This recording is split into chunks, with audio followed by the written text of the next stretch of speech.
बिस्मिल्लाहिर्रहमानिर्रहीम, अस्सलाम वालेकुम नाज़रीन, आप देख रहे हैं द लास्ट स्टार। मैं हूँ यासिर रशीद और मेरे साथ हैं सीनियर सहाफ़ी राना मोहम्मद अजीम साहब। नाज़रीन, वज़ीर-ए-आज़म इमरान खान ने आज एक तकरीब से ख़िताब करते हुए ये कहा है कि अपोजिशन ये कहती है कि हमारे लिए नए कानून बनाओ, हमें NRO दो, नहीं तो तुम्हारी हुकूमत नहीं चलेगी। दूसरी जानिब फवाद चौधरी साहब ये कहते हैं कि नून लीग सिर्फ ये चाहती है कि जो उनके अदालती फ़ैसले हैं वो उनके हक में आ जाएं तो वो हुकूमत को चलने देंगे। उन्होंने बहुत सारे लीडरान को आज सियासी जोकर भी करार दिया है। पीपल्स पार्टी की पूरी पार्टी को ही उन्होंने सियासी जोकर करार दिया।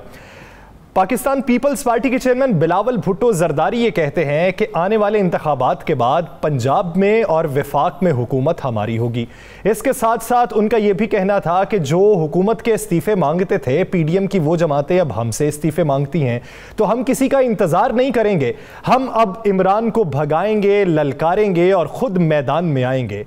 और उन्होंने अपोजिशन लीडर से एक सवाल भी किया है, उसी सवाल पे मज़ीद भी बात करेंगे। हमें ज्वाइन किया है पाकिस्तान लीग नून के सीनियर रहनुमा हैं राना तनवीर साहब। बहुत शुक्रिया राना साहब इस हवाले से अपना वक्त देने के लिए। राना साहब, आज PP चेयरमैन बिलावल भुट्टो जरदारी ये कहते हैं कि अपोजिशन लीडर या तो फ़ाल किरदार अदा करें और अगर नहीं कर सकते तो फिर ओहदा छोड़ दें, हमें अपना लाने दें, हम फ़ाल किरदार अदा कर लेते हैं। देखिए, मैं एक बात बताऊं, बस वो जो आने दिल की बात जुबान पे आ गई, ये बहुत देर की उनको तकलीफ है पीपल्स पार्टी को। 3 साल से किसी न किसी तरीके से कोई ना कोई साजिश करते रहते हैं कि ये उहदा किस तरीके से हमारे पास आ जाए। ये उहदा तो मिलना है बड़ी पार्टी को, जिसकी पार्टी सबसे बड़ी है अपोजिशन में, उसको मिलना है और वो मिला, जो कि हम एक राइट है हमारा, उसमें कोई ऐसी नहीं बात। इन्होंने तो कोशिश की, जब वो प्राइम मिनिस्टर के इलेक्शन थे उस वक्त भी इन्होंने उस असूल से डेविएशन की। खुद इन्होंने शहबाज साहब को नॉमिनेट किया, एक मीटिंग में यूसुफ गिलानी सारे थे, उन्होंने नॉमिनेट किया ये प्राइम मिनिस्टर कैंडिडेट होंगे हमारे इमरान खान के खिलाफ। तो उधर भी इन्होंने गड़बड़ की, इन्होंने प्रेसिडेंट के इलेक्शन में भी गड़बड़ की। ये आप मुझे बताएं किस जगह ये पूरे म्यार पे, अगर मेरी बात सुनना चाहते हैं तो फिर किस म्यार पे ये पूरे उतरे हैं, ये मुझे समझ नहीं आती है। अगर मेजर इवेंट्स का जिक्र करें 3 साल में 1 2 3 4 5 तो आपको मिलेंगे। एक इन्होंने सेनेट का इलेक्शन यूसुफ गिलानी साहब को लड़ाया था, तो हमने भरपूर तरीके से जिस तरह भी हुए वोट डलवाए हैं, हमने डलवाए हैं उनको जो एक्सेस वोट है। मैं आज कह रहा हूँ, उनको पता है, नामों का भी पता है किस किस के वोट है। तो ये ना बात करें, सेनेट में तो ये खुद ही करते हैं, अदम की तारीख को खिसक जाते हैं, वहां से जो वोट निकलते हैं वो आपको पता है जिस तरह होता है। फिर ये खुद सौदेबाजी करते हैं कि लीडर ऑफ अपोजिशन हमें सेनेट में बना दे। तो ये चीजें ना करें, इनके हिस्ट्री में इधर उधर की बातें लिखी हुई हैं, लेकिन इनको चाहिए बिलावल साहब को जरा थोड़ा सा मैच्योर हो। अभी वो प्राइम मिनिस्टरशिप पे सीट पे नजर है, तो वो उतने जरा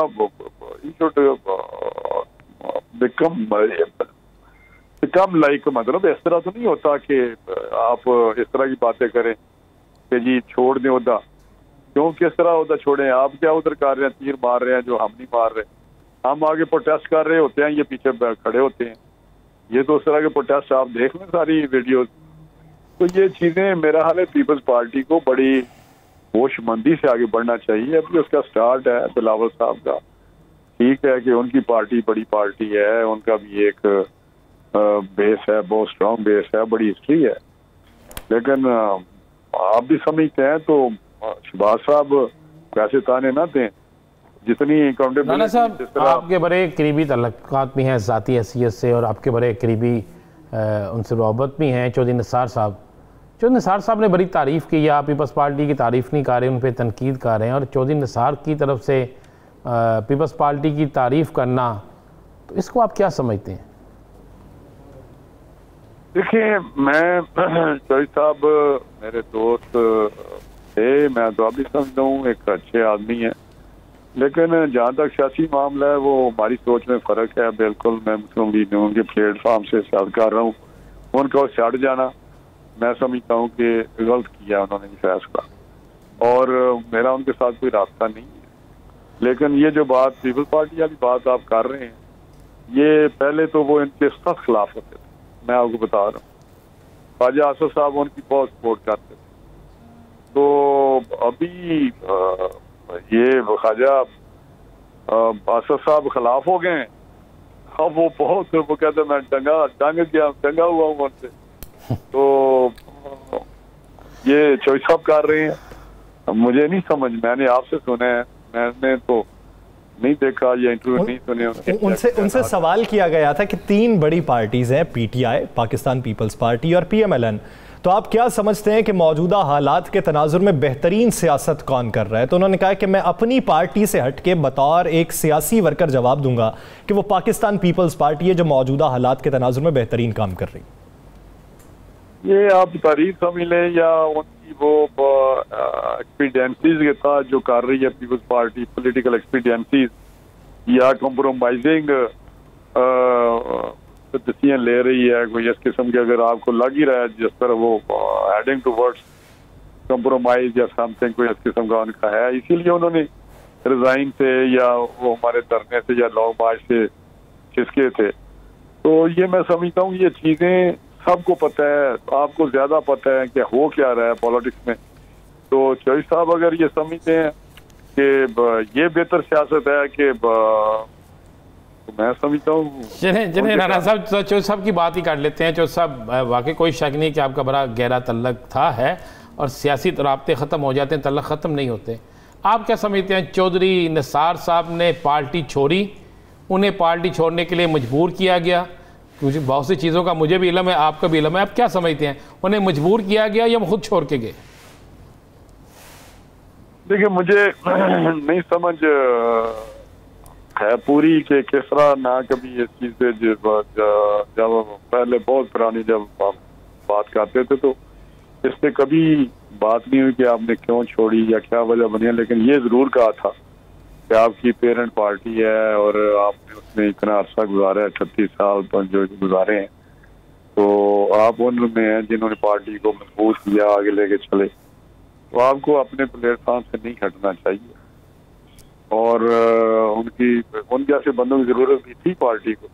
मैं यही जानना चाहता हूँ राणा साहब, उन जैसे बंदों की जरूरत थी पार्टी को, पार्टी ने इलेक्शन में टिकट भी उनको नहीं दिया, अभी उन्होंने ना नहीं की थी और पार्टी परवेज शीर साहब ने एक टिकट भी अनाउंस करवा दिया था, एक बाकायदा प्रेस रिलीज भी जारी करवा दी थी। तो फिर ऐसी बात नहीं है, पार्टी ने कहा था कि उन्होंने एप्लीकेशन ही नहीं दी। मैं आपको बता रहा हूँ, एप्लीकेशन देते तो यकीनी तौर पे पार्टी उनको कंसिडर करती, टिकट देती है। कैसे राना तनवीर साहब, आप ये भी तो देखें ना कि जब शहबाज शरीफ साहब से उनका इतना करीबी ताल्लुक हो, लेकिन जब सहाफ़ी सवाल करे चौधरी निसार साहब के बारे में तो शहबाज शरीफ साहब से भी इज्तनाब की तवक्को नहीं हमें करनी चाहिए, लेकिन उन्होंने इज्तनाब किया, तो इसकी बुनियादी वजह क्या लगती?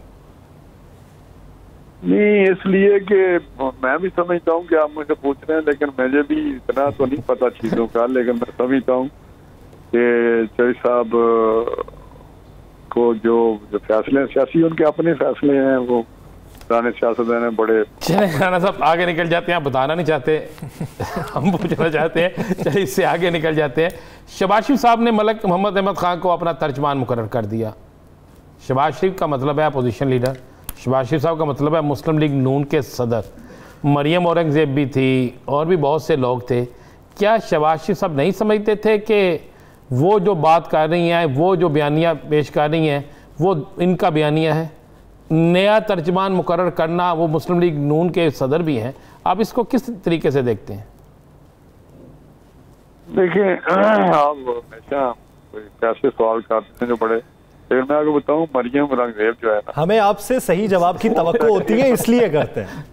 मैं बताता हूँ, वो सेक्रेटरी इंफॉर्मेशन है हमारी पार्टी की और वो तर्जमान है हमारी पार्टी पीएमएलएन। आगे अब काफी रिवाज है, प्राइम मिनिस्टर जो इमरान खान उसके बाद तर्जमान कोई हाफ सेंचुरी है, तो पंजाब गवर्नमेंट ने आए दिन लगाते हैं। मैं समझता हूँ आजकल मीडिया पे जितनी भी आना चाहिए या हैमरिंग आनी चाहिए मुख्तलिफ तरफ से, तो उसकी एक सेंटिटी हो। इस तरह जुबैर, वो क्या उसका जुबैर उमर जो है, मोहम्मद जुबैर उमर, उसको लगाया हुआ है तर्जमान मियां नवाज शरीफ साहब का और मरियम बीबी का, वो लिखा जाता है टीवी पे। क्या पीएमएलएन पीटीआई की रिवायत पे चल रही है? नहीं, अब मीडिया की एक वार है, मीडिया पे अगर तर्जुमान उनके एक ब्रिगेड बैठेगा और लेकिन आप राणा साहब ये भी तो देखें ना, पंजाब के अंदर जितने तर्जुमान थे सारे खत्म करके सिर्फ एक रहने दिया। नहीं, अभी भी बहुत सारे हैं, लेकिन उन्होंने ये जरूर किया है कि वो फरदौस आशिक के बाद एक फयाजुल हुसैन को ले आए, लेकिन इंफॉर्मेशन डिपार्टमेंट पता नहीं किसके पास है। लेकिन देखें, ये बात दुरुस्त है कि यहाँ पे भी हैं, बेशुमार रंग में है। तो आज मीडिया पे हमारी भी जो हम तो आते हैं, लेकिन ऑफिशियल कैपेसिटी में आने चाहिए। तो अच्छा राणा साहब, अहमद खान बड़ा तो आपको पता है, यंग बॉय डायनामिक। जी मुझे पता है जी, अहमद खान साहब का बिल्कुल मुझे पता है जी, मुझे उनका पता है कि वो बड़े अच्छे आदमी हैं, बड़ा आर्टिकुलेट है, बड़ी अच्छी बात करते हैं, कोई शक नहीं इसमें जी। राणा साहब, पीडीएम लॉन्ग मार्च की कॉल दी गई, शहबाज शरीफ साहब ने कहा इस्लामाबाद चलो, जाके कराची की तकरीर आपको पता है उनकी बड़ी जोश जज्बे वाली तकरीर थी, तो इस पर अमल कब हो रहा है, कब इस्लामाबाद की तरफ जा रहे हैं? देखिए, मैं समझता हूँ कि अभी पिछली तरह जो पीछे हम पीडीएम की हम मोबिलाइजेशन की थी, उसमें काफी हमने मोबिलाइज किया पाकिस्तान को। इस तरह अभी भी पीडीएम के प्लेटफॉर्म से पहले मोबिलाइजेशन होगी, जैसे जुलूस होंगे और डेफिनेटली फिर मार्च की तरफ जाएंगे हम। तो अभी तो एक जलसा हुआ है, बाकी जलसों का प्रोग्राम बना रहे हैं पीडीएम प्लेटफॉर्म पे। तो ये तो मेरा हाल है, जो पीडीएम पे जाते हैं लोग वही बता सकते हैं, हम तो उनके फैसले सुनते हैं। अच्छा, एक और राणा साहब, एक चीज़ ज़रा वाज़ेह कीजिएगा, मौलाना साहब ने कुछ कहा कि कुछ लोगों के जो चेक करें इनके अकाउंट क्या है, इनका बैलेंस क्या है, इनके सासाजात क्या है। सियासतदान कोई भी हो, अपने सासाजात उससे पहले बताने चाहिए या बाकियों को पूछने चाहिए? नहीं, उन्होंने मैंने नहीं सुनी, मैं तो कम देखता हूँ, सुनता हूँ। आप मौलाना साहब को सुनते हैं कम है? नहीं, उनको नहीं, जल्दी मुझे नहीं पता होता, लेकिन आप बता रहे हैं जरूर उसका कंटेक्स्ट ये होगा। उन्होंने कहा होगा कि हमसे तो पूछते हैं, तो दूसरे लोग भी बता दें जो उन्होंने किस तरफ इशारा किया, मुझे तो ये भी नहीं पता, लेकिन वो बताएं।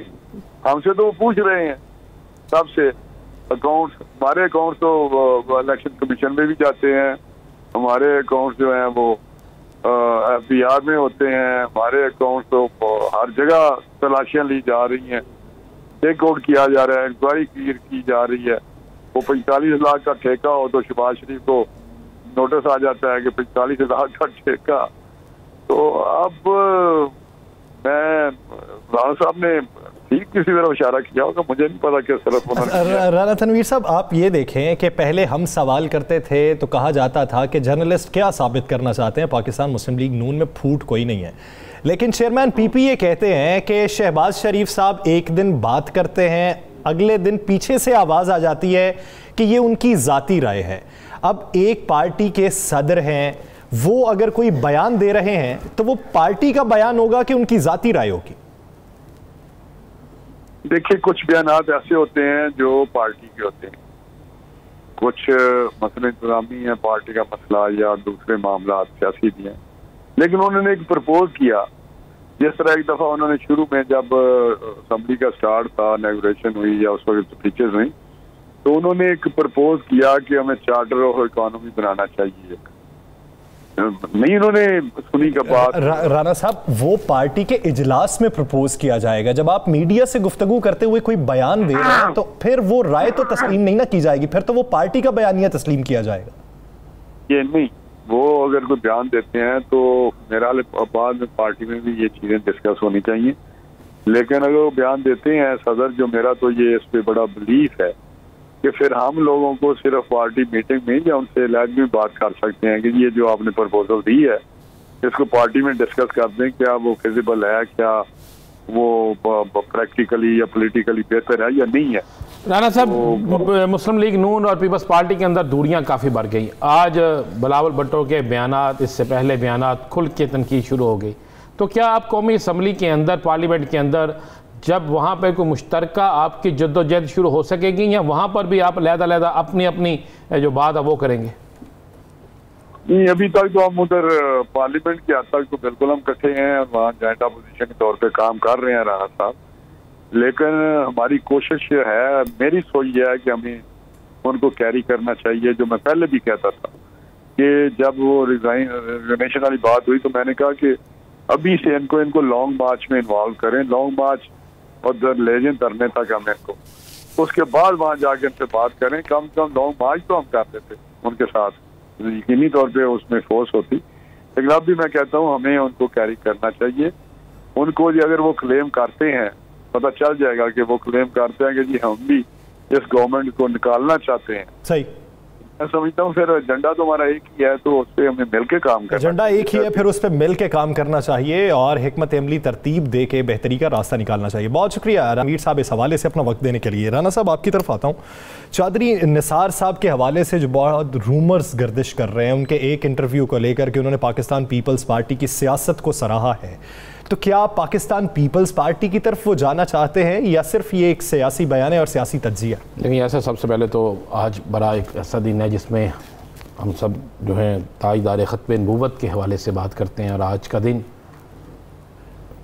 जो है हमें एक बड़ा हौसला, और आज के दिन एक अहद का दिन भी है, और इसलिए ताजदार ख़त्म नबूवत जिंदाबाद, ये चीज़ें आज ऐसा नारा है जो आज हर जगह गूंज रहा है। एक तो इसका जिक्र बड़ा ज़रूरी था। दूसरी बात है कि चौधरी निसार साहब जो हैं, एक तो ज़हन में रखिएगा, बड़ी ह्यूमन स्ट्रैटेजी थी, वो कहीं people's party, Chaudhry Nisar people's party में नहीं जा रहे। मैं आपको एक चीज़ तो क्लियर कर दूँ, ये जो शोर मचा हुआ है, बेइंतहा शोर मचा हुआ है, और सोशल मीडिया पे भी, और उनकी गुफ्तगू के बाद बहुत से लोगों ने ट्वीट भी किए, बहुत से लोगों ने ये भी कहा चौधरी निसार के राब्ते, चौधरी निसार साहब ने वाज़े कर दिया है कि वो पाकिस्तान पीपल्स पार्टी में नहीं जा रहे। उसके बाद चौधरी निसार अगर चौधरी निसार किसी सियासी जमात में जाएंगे तो वो सियासी जमात पाकिस्तान तहरीक इंसाफ होगी, ये मैं आपको बिल्कुल बाबर कर दूँ, वो पाकिस्तान तहरीक इंसाफ होगी। लेकिन वो पाकिस्तान तहरीक इंसाफ में उस वक्त जाएंगे जब वो देखेंगे कि पाकिस्तान तहरीक इंसाफ में उनकी सोच के लोग मौजूद हैं, क्योंकि तहरीक इंसाफ के अंदर कुछ ऐसे लोग मौजूद हैं जो किसी सूरत में भी चौधरी निसार को बर्दाश्त नहीं करते, चौधरी निसार के सियासी मुखालफ हैं, चौधरी निसार से उनकी ज़ाती अदावत है, चौधरी निसार से उनकी ज़ाती मुखालफत है। मुस्लिम लीग काफ के अंदर भी कुछ ऐसे लोग मौजूद हैं जिनका यही पोजीशन है। इसी तरह पाकिस्तान पीपल्स पार्टी के अंदर इस बयान के बाद भी एक बड़ी अफरा तफरी मच गई थी, और बहुत से लोगों ने कहा था कि पीपल्स पार्टी को बड़ी हद तक साइड पे लगाने वाले चौधरी निसार थे, खासकर डॉक्टर आसिम के हवाले से बड़ी बातें। तो चौधरी निसार का जो बयान था उसको बहुत से लोगों ने, बहुत से मीडिया के हमारे बड़े सीनियर एंकर्स किसी और तरीके से ले गए और दावे शुरू हो गए। मैं इसलिए कह रहा हूँ कि चौधरी निसार नहीं जा रहे पीपल्स पार्टी। इतने अरसे बाद चुप का रोज़ा तोड़ने की वजह क्या?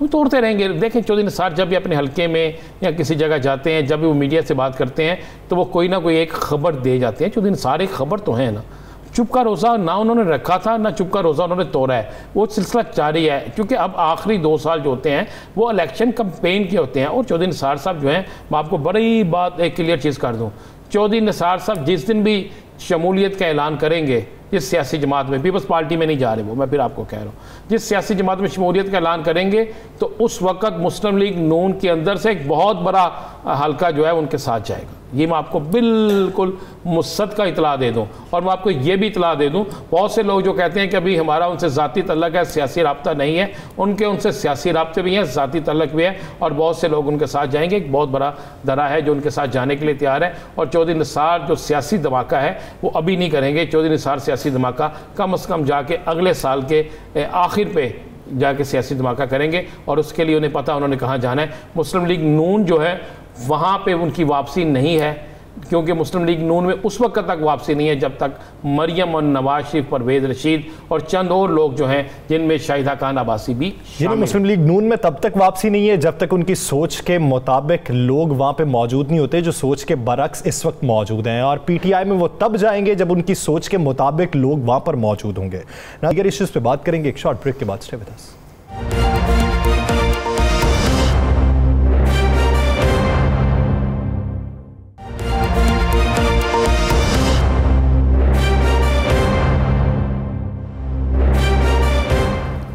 Welcome back. नाज़रीन, पीडीएम ने मुल्क भर में जलसे जुलूस करने थे, लेकिन उसके बरअक्स पाकिस्तान पीपल्स पार्टी सियासी तौर पर काफ़ी मुतहर्रिक दिखाई देती है।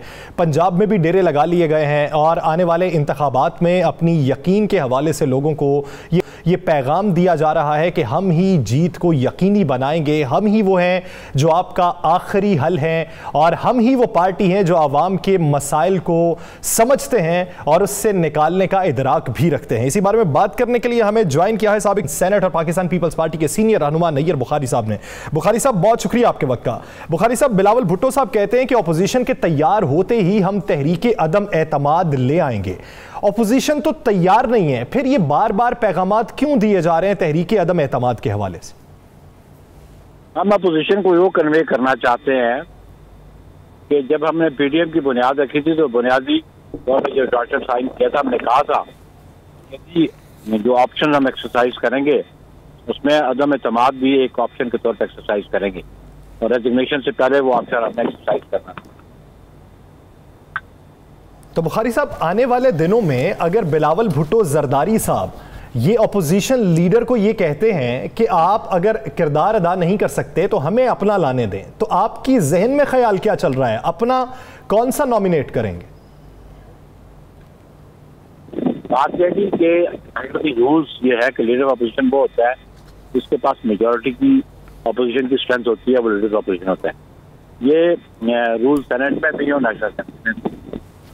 अब हम तो क्लेमेंट नहीं हो सकते, या तो फिर ये हमारे साथ एग्री करें कि जी अगर शहबाज शरीफ साहब डिलीवर नहीं करना चाहते या डिलीवर नहीं कर पाते तो अपोजिशन बैठ के फैसला कर ले, तो फिर कोई और लीडर ऑफ अपोजिशन आ जाए। लेकिन हम अपनी स्ट्रेंथ पे तो हम क्लेम नहीं कर सकते क्योंकि हमारी स्ट्रेंथ जो है नून से कम है। ये तो कलेक्टिवली डिसीजन होगा अपोजिशन का और पार्लियामेंट के अंदर बैठ के बात हो सकती है। तो उस पर शहबाज शरीफ साहब का क्या किरदार है, वो किरदार करना चाहते हैं कि नहीं करना चाहते हैं, ये डिस्कशन उनकी है, स्वाबी उनकी है। अरे साहब, क्या अपोजिशन जमातें जो हैं पार्लियामेंट के अंदर जो अपोजिशन जमातें हैं उनकी अक्सरियत आपके साथ है मुस्लिम लीग नून की और मौलाना साहब के अलावा? देखिए जी, बात मैंने आपको पहले वाज़ेह कर दी कि हम नंबर 2 हैं अपोजिशन के बेंच, नंबर 1 पे एन है, नंबर 2 पे हम है और फिर हमारे बाद बाकी JUIF है और बाकी जमातें हैं। तो हम तो कभी भी क्लेमर नहीं थे लीडर ऑफ और हमने खुद चेयरमैन बिलावल भुट्टो जरदारी साहब ने सपोर्ट किया शहबाज शरीफ साहब को लीडर ऑफ अपोजिशन के लिए। तो हम तो फेक कार्ड से तो नहीं खेलते, हम तो रियलिटीज पे खेलते हैं और रियलिटी आपके सामने है। हाँ, अगर ये बाकी अपोजिशन की जमातें समझती हैं कि शहबाज शरीफ साहब हेल्थ वाइज या किसी और रीजन को ऐसा डिलीवर नहीं कर पा रहे तो किसी और को होना चाहिए, तो फिर उस पर कंसेंसस होना चाहिए। जो कंसेंसस होगा हम उस पर भी करें। बुखारी साहब, आप क्या समझते हैं कि पीडीएम ने अपने प्लेटफॉर्म से जो एजेंडा तय किया था वो कहते हैं कि हम उसी पे कायम हैं, बिलावल भुट्टो साहब कहते हैं कि ये हमसे इस्तीफे मांग रहे हैं, उसकी वजह आपको क्या लगती? देखिए, वो उससे कायम नहीं है। वो अगर कायम होते तो लॉन्ग मार्च करते 25 मार्च वाला। उसके साथ क्यों ये कंडीशन लगा दी रेजिग्नेशन की, इस्लामाबाद पहुंच के हम रेजिग्नेशन देंगे? वो सीरियस नहीं थे, वो लॉन्ग मार्च करना नहीं चाहते थे, वो इस गवर्नमेंट को टफ टाइम देना नहीं चाहते थे, वो इस गवर्नमेंट को रिमूव नहीं करना चाहते थे। हम तो उस चार्टर के सेक्रेटरी हैं, यही सेक्रेटरी हैं। उसकी प्रायोरिटीज देख लें, क्या प्रायोरिटीज है। आप जो 20 सितंबर का जो चार्टर हमने साइन किया, आप देख लें, रेजिग्नेशन तो लास्ट ऑप्शन है। रेजिग्नेशन से पहले लॉन्ग मार्च है, लॉन्ग मार्च के बाद लास्ट ऑप्शन है हमारा उसका रेजिग्नेशन का। नैयर बुखारी साहब, आपकी नज़र में शहबाज शरीफ साहब अपना अपोजिशन लीडर का किरदार अदा कर रहे हैं या नहीं कर रहे? देखिए जी, वो हम समझते हैं कि उनको जो मौसर तरीके से किरदार करना चाहिए था इस तरह की हमें सूरत हाल नजर नहीं आती, इसलिए कि ये जो बजट मनी बिल था इस पे जो इनपुट आना चाहिए था एन की तरफ से वो नहीं आया और हमारे सारे मेंबरान हाजिर थे और सो मच सो के इनकी कोई फौतीदगी तो जरूर होगी थी, लेकिन ये जिस दिन वोटिंग डे था उस दिन शहबाज शरीफ साहब हाजिर नहीं थे। अगर किसी पार्टी का प्रेसिडेंट वोटिंग डे पे अगर पार्लियामान में या सूबाई असेंबली में मौजूद ना हो तो उसके फेट क्या होगी आप खुद समझता हूँ। तो बुखारी साहब, अब बिलावल भुट्टो जरदारी साहब आइंदा इंतखाबात में पंजाब में भी जीत का दावा कर रहे हैं। इस वक्त पंजाब की बड़ी अपोजिशन पार्टी पाकिस्तान मुस्लिम लीग नून है, तो जीत किन बुनियादों पे? हाँ, दो बातें हैं। एक तो मौजूदा गवर्नमेंट से लोग बड़े तंग हैं, महंगाई से बहुत तंग, और वो ये एडवर्स वोट जाएगा उनके अगेंस्ट वोट। दूसरा, नून की लीडरशिप में कंफ्यूजन है, उनकी पॉलिसीज में कंसिस्टेंसी नहीं है। उनकी पॉलिसीज में कंटिन्यूटी नहीं है, वो एक पेज पे नहीं है। लंदन कुछ कहता है और पाकिस्तान में बैठ के कुछ कहते हैं, तो लोग बड़े मायूस हैं उनसे। राना साहब, तो हरी साहब अगर मायूस हैं और पीपल्स पार्टी समझती है कि वो सर्वाइव कर लेगी, वो आगे निकल जाएगी, आज जो लाहौर शहर में एक बहुत बड़ी रैली का जो ऐलान किया गया, उसके मुताबिक खुद पीपल्स पार्टी के लोगों के मुताबिक कि वो रैली उस तरह नहीं हो सकी, तो आप क्या समझते हैं कि अभी कारकुनों को मुनज़्ज़म करने में वक्त लगेगा या अभी लोगों का माइंड चेंज नहीं हुआ? लोग चाह रहे हैं, लेकिन वो रैली जो थी ना वो सेंट्रल पंजाब लेवल की थी, चेयरमैन बिलावल की रैली नहीं थी। जिस दिन चेयरमैन बिलावल की रैली होगी ना, तो फिर आप तो चेयरमैन बिलावल क्या मुनज़्ज़म तहरीक चलाना चाह रहे हैं पंजाब के अंदर? लेकिन जी हम तो डे वन से हम अपोजिशन को साथ लेके चलना चाहते हैं। हम आज भी उन फैसलों के पाबंद हैं जो हमने पीडीएम की बुनियाद रखते हुए किए थे, और उसमें हम दावत देते हैं अपोजिशन की दीगर जमातों को कि उसके साथ वो पेशरफ्त करे। हम तावन करने को तैयार है, वो हमारे साथ तावन करें। वारिद साहब, आज अबोरी सेटअप बन गया अफगानिस्तान के अंदर और आपने भी देखा होगा उस अबोरी सेटअप। आप क्या समझते हैं पाकिस्तान को मज़ीद कितना और वक्त इंतज़ार करना चाहिए अफगान हुकूमत के साथ को तस्लीम करने के हवाले से, और पीपल्स पार्टी की इसमें क्या राय है? देखो, पीपल्स पार्टी साहब वो सियासी जमात है जिसने सबसे पहले अफगानिस्तान इशू पे अपनी सेंट्रल सिलेक्शन कमेटी की मीटिंग, और हमने डेलिब्रेशन की उस पर, और हमने अपना चेयरमैन को इख्तियार दिया, और जो आपने पॉलिसी ड्राफ्ट करनी थी वो उस पर हमने डिस्कशन कर ली, डेलिब्रेशन कर ली।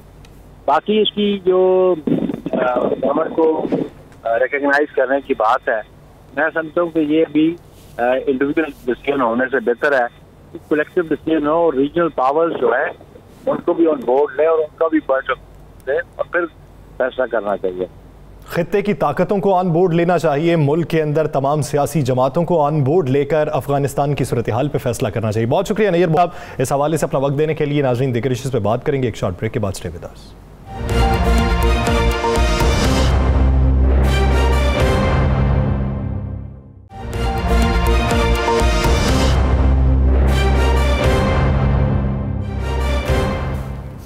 Welcome back. नाज़रीन, अफ़गानिस्तान की सूरत हाल पे बात करेंगे। अफ़गानिस्तान में एक नई हुकूमत तश्कील दे दी गई है, उसमें बहुत सारे लोग अभी तक तर्जुमान तालिबान ज़बीउल्लाह मुजाहिद के मुताबिक अबूरी तौर पर लाए गए हैं, वो बाद में तब्दील भी किए जा सकते हैं।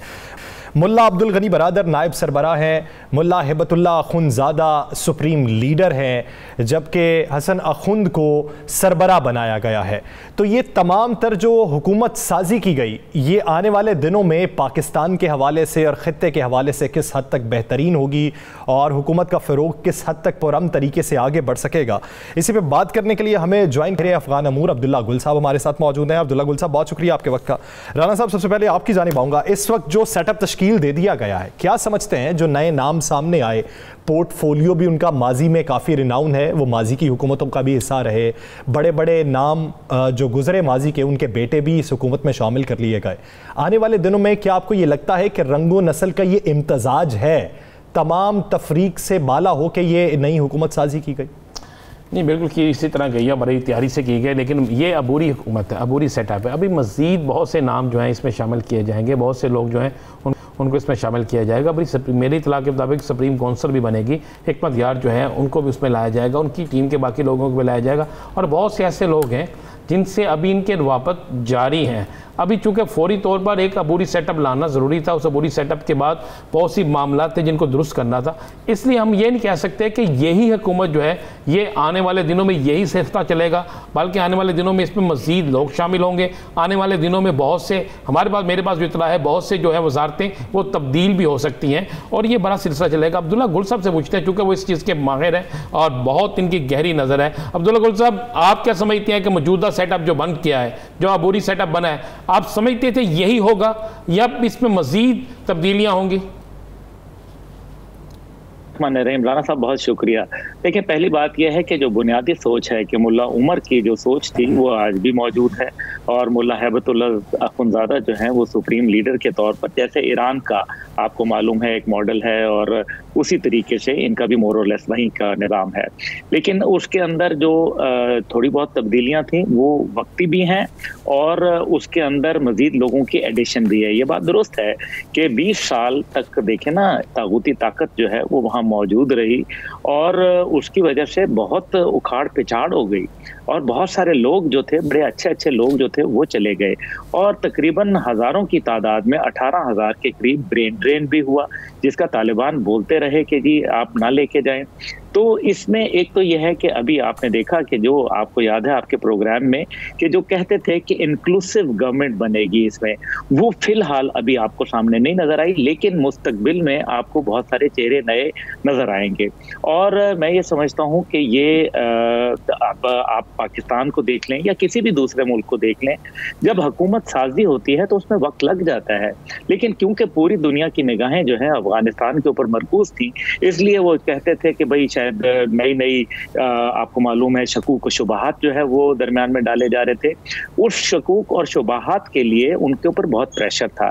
इसकी वजह से उन्होंने एक अबूरी हुकूमत और एक छोटा सा सेटअप जो है सामने लाया है, ताकि दुनिया जो है उसमें वो देखेंगे कि कौन कौन ममालिक इस बुनियाद के ऊपर उनको कबूल करते हैं। देखिए 6 तो उनके पड़ोसी मुल्क हैं और 3 वो मुल्क हैं जो कि तुर्की है जिसमें और खुद कतर मौजूद है और इसी तरह से चीन मौजूद है। और चीन ने तो बड़ा वाजे उनको पैगाम दे दिया सी पैक के अंदर शामिल करने के हवाले से। तो ये वो बातें हैं जिनको हम देखना पड़ेगा। अब जो इसी तरह से उनके पास जो उनकी कदर थी, जो उनकी करेंसी की कदर थी, आपने देखा कि उस करेंसी की कदर में पहले जो है वो काफ़ी गिरावट आई, थोड़ी बहुत गिरावट, लेकिन आज जो है वो मजीद स्टेबिलिटी की तरफ चली गई है और इस टाइम पे 82 जो उनका उसका रेट है 82 रुपए वो आ गया है उनका। तो ये मेरे ख्याल में आप ये देखिए कि रशिया जो है, सरगेई लावरोफ ये कहते हैं कि आने वाले दिनों में हम ये देखेंगे कि अगर अकलियतों को भी नुमाइंदगी दी गई हुकूमत में तो तब तस्लीम करेंगे। अमेरिका की भी यही सिचुएशन है। जो बाइडन का जो बयान सामने आया अमरीकी सदर का कि आने वाले दिनों में हुकूमत के कयाम को देखकर तस्लीम करने का फैसला करेंगे, बरतानिया का भी इसी से मिलता जुलता बयान है। क्या समझते हैं आने वाले दिन में अगर गुलबदीन हिकमतयार, अब्दुल्ला, हामिद करज़ई, किसी एक शख्स को अगर हुकूमत में शामिल ना किया गया तो क्या बगावत का भी इम्कान है? यासिर साहब, बड़े इंटरेस्टिंग सवाल है आपका। एक बात तो बड़ी वाज़ेह हुई कि अमेरिका जो आया था वो तो इनके सिस्टम के खिलाफ आया था कि ये जो तर्ज हुकूमत है, ये जो इस्लामी तर्ज निज़ाम है, इसके वो खिलाफ आए थे कि ये नहीं चलने दिया जाएगा। यानी कि आज अमेरिका और दीगर ममालिक जो है वो ये तो तस्लीम करने के लिए तैयार हो गए ना कि निज़ाम जो भी होगा वो तालिबान की अपनी मर्जी का होगा, अफगान कौम की अपनी मर्जी का होगा। तो ये एक बहुत बड़ी विक्ट्री है मेरे ख्याल में। दूसरा जो इसके अंदर अकलियतों को, बिल्कुल अकलियतों को शामिल किया जाएगा। आप देखिए ताजिकों को भी नुमाइंदगी दी गई, दीगर लोगों को जो है मुल्ला उमर के बेटे जो है उनको एक बहुत अहम पोजीशन दी गई। सराजुद्दीन हकानी साहब, जलालुद्दीन हकानी साहब के बेटे हैं, उनको एक अहम जो है वजारत दी गई है दाखिला अमूर के ऊपर, और ये वही हकानी नेटवर्क है। यानी कि अगर अमेरिका को इस बात पे तो एतराज नहीं हुआ ना कि जलालुद्दीन हकानी के बेटे मौजूद हैं या वही मुल्ला उमर जिनको कल तक दहशतगर्द कहा जाता था, ये एक बहुत बड़ा पैराडाइम शिफ्ट है, इसके ऊपर गौर करना चाहिए। दूसरा यह है कि मेरा ख्याल है कि अभी तक जो मेरी इतलात हैं और मेरे से जब मशावरत हुई है तो मैंने भी उसमें यही कहा कि अहमद मसूद जो भी हैं वो एक यंग लड़का है, और मेरा ख्याल है अहमद मसूद जो है वो एक बहुत पोटेंशियल वाला लड़का है और अफगान कौम के लिए वो बेहतर मामलात के अंदर वो अपना कार्य हुकूमत जो है वो सर अंजाम दे सकता है। लेकिन क्योंकि अमरुल्लाह सालेह जैसे और कुछ भारतीय निजात लोग उनको जो है वो गलत पट्टी पढ़ाते रहे और नतीजा जो हुआ वो आपके सामने है। तो मेरा ख्याल है कि ताजिकों से एक अच्छी नुमाइंदगी जो है वो भी आपको नजर आएगी। इसी तरीके से हिज़्ब वहदत के जो धड़े हैं उनकी तरफ भी आपको देखेंगे कि वहां भी उसके अंदर नुमाइंदगी नजर आएगी। खवातीन को भी नुमाइंदगी दी जाएगी, गो के शायद बहुत उनको बड़ी कोई ऐसी चीज ऑफर ना की जाए, लेकिन वो तो उनके मुआशरे में वैसे भी है कि उनके मुआशरे के अंदर कोई खवातीन को पहले पहले भी कोई बहुत बड़ी नुमाइंदगियां तो नहीं दी गई थी, चाहे वो हामिद करजई साहब की हुकूमत थी या अशरफ गनी साहब की हुकूमत थी। मसला यह है कि आप पूरी कौम जो है, पूरी दुनिया जो है, वो इस बात के ऊपर मरकूज होनी चाहिए कि वहां से दहशतगर्दी जो है उसको पनपने ना दिया जाए। और इसी तरीके से जो उनका इसके अंदर ये फजा भी कायम हो चुकी थी, कुछ ये भी चल रहा था कि हुकूमत साजी के मामले पे इनके आपस में इख्तलाफात भी हैं। कुछ ये भी चल रहा था कि कुछ दाइश के लोग जो हैं वो तालिबान के अंदर दाखिल हो चुके हैं और वह इख्तलाफात को आगे लेकर जा रहे हैं और इख्तलाफात बुराने की कोशिश कर रहे हैं, जिसकी वजह से हुकूमत साजी का जो मरहला है वो कुछ डिले हुआ। और कुछ ये भी सुनने में आ रहा था कि मज़ीद जो है कुछ नाराज़गियाँ हैं जिनको दूर करने के बाद फिर एक नए चेहरे भी सामने लाए जाएंगे। राना साहब, ये मुझे बताएं कि नाराजगियां कहाँ नहीं होती? क्या जब पंजाब की हुकूमत हो रही थी तश्कील, तो क्या नाराजगी नहीं हुई? क्या जहांगीर तरीन ग्रुप आपके सामने नहीं आया? और इसी तरह माजी में आप पंजाब से देखें अब्दुल्ला गुल साहब, आप पंजाब में सियासी जमातें हैं, आप जहां की बात कर रहे हैं अफगानिस्तान में, वो एक मुनज़्ज़म लोग हैं, उन्होंने एक बहुत बड़ी कुव्वत को शिकस्त दी है, एक बहुत बड़ी कुव्वत के खिलाफ लड़े हैं। आप उनको और पंजाब को तो आपस में ना करें। नहीं, मैं गुजारिश ये कर रहा हूँ कि ये मिजाज होता है ना, आपस में भाई नाराज होते हैं एक दूसरे से, इख्तलाफ राय हो सकता है, किसी का होता है कि फलाने को फलाना चीज देनी चाहिए, फलाने को फलाना, लेकिन कार्य हुकूमत चलाने के लिए उसमें टेक्निकल लोगों की बहुत ज़रूरत होती है। और मेरे ख्याल में अफगानिस्तान में बहुत टेक्निकल और अच्छे लोग मौजूद हैं। पाकिस्तान के लिए तो खैर की खबर है, इसमें कोई शक व शुबा नहीं है कि पाकिस्तान को दावत भी गई और अभी तो इब्तदा है। हिंदुस्तान देखे आगे आगे होता है क्या। मसला यह है कि पाकिस्तान एक मजबूत पड़ोसी चाहता था और पाकिस्तान को अल्हम्दुलिल्लाह वो एक मजबूत पड़ोसी सामने नजर आ रहा है। दाइश के जो लोग, जहां तक आपने कहा कि वो अंदर मौजूद हैं या नहीं, वो इतने, क्योंकि आपने जैसे फरमाया कि वो खुद इतने मुनज़्ज़म लोग हैं, वो अपने उसके एक जो उनके पैरामीटर्स हैं उसके अंदर किसी को अंदरून सर्कल वो घुसने नहीं देते। और ये अगर होता तो क्या जब बिलियन ऑफ डॉलर और मिलियन ऑफ वो चीज़ें ऑफर की गई थी तो उस टाइम पे क्या किसी ने इन लोगों का ठिकाना बताया था? क्या इन लोगों ने बगावत की थी किसी ने? क्या इनके खिलाफ किसी ने नकब लगाई थी? नहीं होने दिया। इसका मतलब है कि वो अभी भी मुत्तहिद हैं, लेकिन क्योंकि गैर मुल्की और खास तौर पे भारतीय मीडिया जो है उसको बड़ी तकलीफ है। अब्दुल्ला गुल साहब, अब आपने भारतीय मीडिया की बात कर ही दी है। पाकिस्तान की फौज ने अपने F-16 जहाज को गिरवा लिया पंजशेर के अंदर, ये भारतीय मीडिया ने चलाया। हालांकि 2018 में कैलिफोर्निया के अंदर वो अमरीकी जहाज गिरा, फिर पाकिस्तानी फ़ौज से इन्होंने फायरिंग भी करवा दी पंजशेर के अंदर, फिर हमारे आमिर लियाकत हुसैन साहब को इन्होंने कर्नल आदिल कहकर वहाँ पे शहीद भी करवा दिया। अब ऐसी जो चीज़ें हैं जो भारतीय मीडिया चलाई जा रहा है, पड़ोसी सारे मुतमईन नहीं होते किसी का एक घर बस जाने से, तो ऐसे पड़ोसी का क्या इलाज होना चाहिए? यासिर साहब जो कहते हैं कि डंडा पीर है बिगड़िया तिगड़िया दा मैं यही कहूंगा। लेकिन भारत जो है वो तो अपनी खुद मौत मर रहा है। भारत को कोई जरूरत नहीं है, उसको किसी दुश्मन की जरूरत नहीं है। उनके पास नरेंद्र मोदी जैसा आला आदमी मौजूद है जो उनको अंदर से तोड़ना शुरू कर चुका है। मैं ये नहीं कह रहा कि हो रहा है, मैं वो तो हो चुका है और आप देखेंगे बहुत जल्द इसके असरात नजर आएंगे। लेकिन जो ये इल्जामात हैं ये उनके बेबुनियाद प्रोपेगेंडा, उनको शर्म आनी चाहिए। एक बड़ा मुल्क है दुनिया में, उसका कहीं ना कहीं एक मुकाम तो है। क्यों अपने आप को जिल्लत और अपने हजीमत का शिकार करना चाहते हैं? इस किस्म की बातें करके सवाए उनकी इज्जत में और कदर मंजिलत में और उनके वकार में कमी आएगी। मेरा ख्याल है कि भारत को इस किस्म की छिछोरी हरकतों से परहेज करना चाहिए। पाकिस्तान बहुत जरूर रखें, लेकिन उसके अंदर अंधे ना हो जाएं कि दुनिया जो है वो उनको झूठा तस्लीम कर ले। वैसे भी दुनिया झूठा मानती है, लेकिन देखिए अफगानिस्तान के ऊपर मैं आऊंगा कि अफगानिस्तान के अंदर दाइश है या तहरीक तालिबान पाकिस्तान, जो लोग ये तासुर देने की कोशिश कर रहे हैं कि नहीं उनको वहाँ एक बहुत खास मुकाम हासिल है। राना साहब, यासिर साहब, मैं आपको यकीन से कह सकता हूँ जिनका नाम अफगान तालिबान है वो पाकिस्तान के मरहून मिन्नत हैं और वो पाकिस्तान से वालिहाना मोहब्बत करते हैं। और मुझे अच्छी तरीके से याद है कि जलालुद्दीन हक्कानी साहब के जब बेटे की शहादत हुई तो मेरे वालिद जनरल हमीद गुल के पास वो मिलने पे आए और उन्होंने उन्होंने कहा कि मैं ताज़ियत करने आया हूं और मैं आपको ये बताना चाहता हूं कि आज उन्होंने यकीन दहानी भी करवाई है कि अफगानिस्तान की सरजमीन पाकिस्तान के खिलाफ इस्तेमाल नहीं होगी। बहुत शुक्रिया, बहुत शुक्रिया अब्दुल। जी जी जी, बात मुकम्मल कर लीजिए। पहला बेटा है और ना ये मेरा आखिरी बेटा है जो पाकिस्तान के लिए कुर्बान होगा, तो वो हमसे मोहब्बत करते हैं और ये मोहब्बत का जज्बा जो है वो इंशाल्लाह कायम रहेगा। और मैं उम्मीद करते हैं हमें भी पॉजिटिव जेस्चर ही देखने को मिले। बहुत शुक्रिया अब्दुल्ला गुल साहब इस हवाले से अपना वक्त देने के लिए। नाज़रीन, दीगर इश्यूज़ पे बात करेंगे एक शॉर्ट ब्रेक के बाद। Stay with us.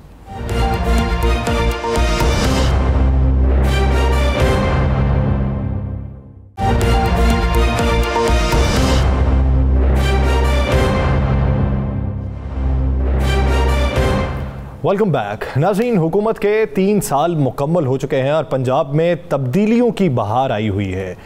पंजाब के अंदर 5वें चीफ सेक्रेटरी तैनात कर दिए गए हैं। 5वीं बार तब्दीली है 3 सालों के अंदर और नए आईजी 7वें तब्दील किए गए हैं और तैनात किया गया राव सरदार अली खान साहब को नया आईजी पंजाब पुलिस और जवाद रफ़ीक की जगह कामरान अफजल को 5वां चीफ सेक्रेटरी पंजाब तैनात किया गया। राना साहब, यहाँ पे तब्दीलियों की झड़ी लगी हुई है। आप ये देखें, आईजी एक रहे 1 माह, एक रहे 3 माह, फिर 5 माह, 6 माह, 7 माह, 9 माह और इनाम गनी साहब 1 साल तकरीबन रहे और अब फिर से आईजी तब्दील।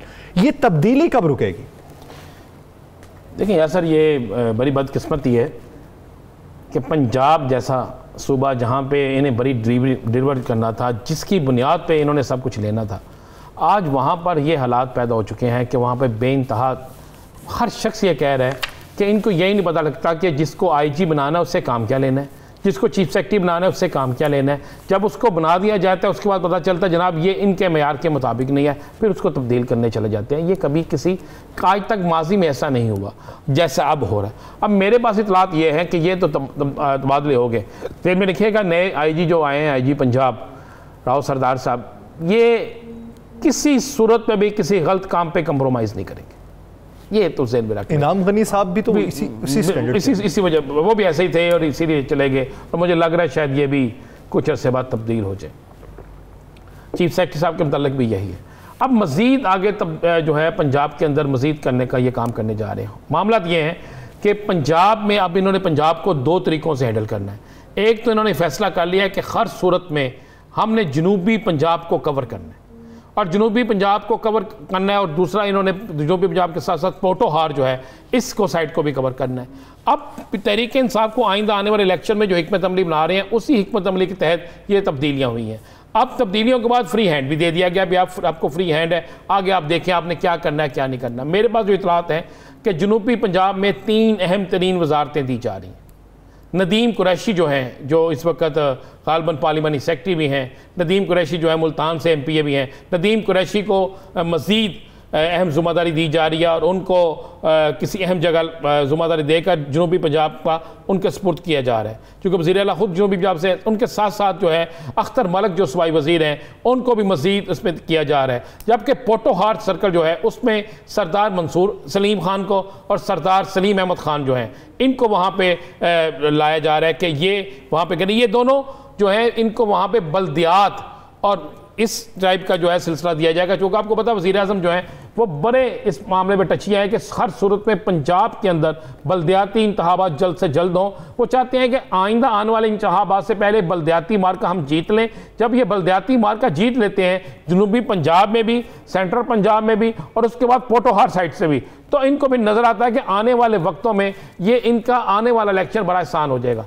अब प्रॉब्लम ये आ रही थी कि इनके पास इनको जो शिकायतें जा रही थी कि जनाब हमारे साथ इंतज़ामिया तावन नहीं करती, ब्यूरोक्रेसी हमारे साथ तावन नहीं करती, ब्यूरोक्रेसी हमें लिफ्ट नहीं कराती, ब्यूरोक्रेसी हमारी कामों में रुकावट पैदा कर रही है, जिसकी बिना पर ये 2 बड़े तबादले हो गए। अब इन 2 बड़े तबादलों के बाद कम से कम 20 से 22 तबादले पुलिस और ब्यूरोक्रेसी के अंदर और होंगे। इसके साथ साथ जो है वज़रा के कलमदान तब्दील किए जाएंगे। मुझे आज बड़े हुकूमत के एक सीनियर तरीन शख्स ने कहा कि राना अज़ीम आने वाले दिनों में ये तब्दीलियाँ कर रहे हैं, बहुत बड़े पैमाने पे हम तब्दीलियां कर रहे हैं, मगर इन तब्दीलियों के बाद भी अगर रिजल्ट ना मिला तो फिर उसके बाद जो है शायद पंजाब के अंदर वज़ीर आज़म पाकिस्तान कोई सख्त तरीन जो है वो इक़दाम करने जाए। राना साहब, आप ये देखें कि 3 सालों के अंदर 5 चीफ सेक्रेटरी आप तब्दील कर दें, यानी 5वां ले आए, तो जब 3 सालों के अंदर गुज़श्ता 4 ने बात नहीं मानी तो 5वां किन बुनियादों पे मान लेगा?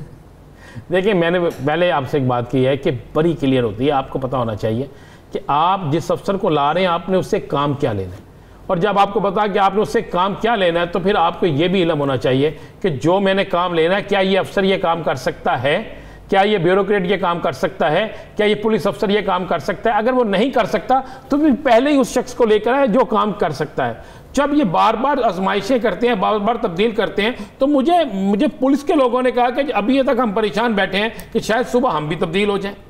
इस ब्यूरोक्रेट्स के अंदर भी यही सोच है। हाँ, ये ज़रूर है कि अब खुद सियासी बड़े अहम तरीन जो लोग हैं इनकी जमात से तल्लुक़ रखते हैं, वो मुझे ये कह रहे हैं, मेरी सबसे बात हुई कि हमने खबर लेनी होती है, लोगों से बात करो, उन्होंने कहा जी हमें समझ नहीं आ रही कि तब्दीली तो हो गई है, सारा कुछ हो गया, लेकिन उन तब्दीलियों में हमारी राय नहीं ली गई कि किसको लाया जाए, किसको आगे किया जाए। लेकिन यासर एक बात बड़ी क्लियर है, जनूबी पंजाब को एक हिस्सा हर सूरत में वज़ीर आज़म पाकिस्तान जनूबी पंजाब जो है उसको फतह करना चाहते हैं कि वो जो उनके पास अक्सरियत है, उसकी वजह है, मैं आपको सिंपल से एक वजह दे दूँ कि इन्हें खदशा है कि अगर वहाँ से जहांगीर तरीन ग्रुप किसी और तरफ लिफ्ट कर चले जाता है तो फिर इनके पास वहाँ पे इतनी मजबूत टीम होनी चाहिए कि इन्हें आइंदा इंतखाबात में प्रॉब्लम ना आए। और दूसरा, इनको पोटोहार में जो है इस्लामाबाद रावलपिंडी के अलावा बाकी जगह पे इनको बेइंतहा मायूसी हुई है। उस मायूसी की बिना पर ही इन्होंने वहाँ पे सरदार सलीम को और सरदार मंसूर जो हैं उनको वहाँ पे इन्होंने लाने का फैसला किया है। ये चंद दिनों में ये चीज़ें सामने आ जाएंगी। आने वाले इंतखाबात की तैयारी के हवाले से जनूबी पंजाब पे इस वक्त किया जा रहा है कि अगर जनूबी पंजाब को हम फतह कर लेंगे तो आने वाला इलेक्शन भी हमारे ही नाम रहेगा। नाज़रीन, द लास्ट स्टार से मुझे और राना अजीम साहब को दीजिए इजाज़त। अल्लाह निगहबान।